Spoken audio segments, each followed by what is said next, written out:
10 ఏళ్ల పాలన గాలికి వదిలేసి ఇప్పుడు ఫామ్ హౌస్లో పడుకున్న వారు తమ ప్రభుత్వంపై విమర్శలు చేస్తున్నారని డిప్యూటీ సీఎం భట్టి అన్నారు.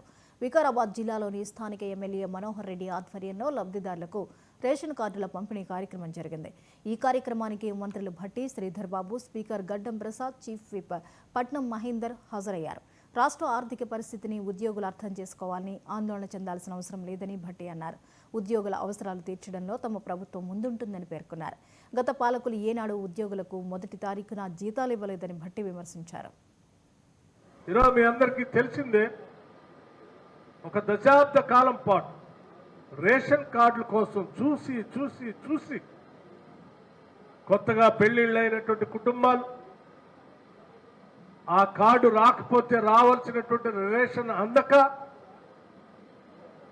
కార్యాలయాల చుట్టూ తిరిగి అలిసి అలిసి ఒక దశాబ్ద కాలం పాటు ఆగి చివరికి ఒక నిర్ణయానికి వచ్చారు.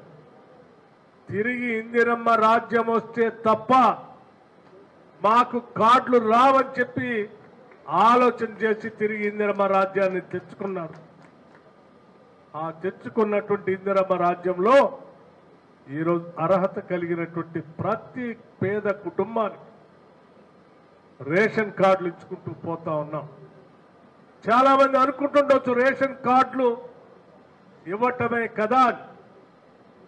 కానీ ఒక్కొక్క రేషన్ కార్డు ఇవ్వటం అంటే ఈరోజు రాష్ట్రంలో 1,15,00,000 కుటుంబాలు ఉంటే 95 లక్షల కుటుంబాలకి ఇవాళ రేషన్ కార్డులు అందిస్తూ 95 లక్షల కుటుంబాలకి సన్న బియ్యం ఇచ్చే కార్యక్రమాన్ని ఈరోజు పెద్ద ఎత్తున మనం ముందు తీసుకొని పోతా ఉన్నాం.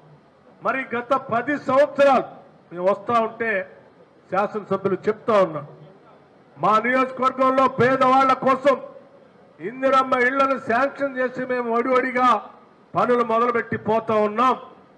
ఆ ఇల్లు రానటువంటి పేదవాళ్లు 10 సంవత్సరాల నుంచి ఇక్కడ తిరిగి తిరిగి అలసిపోయారు.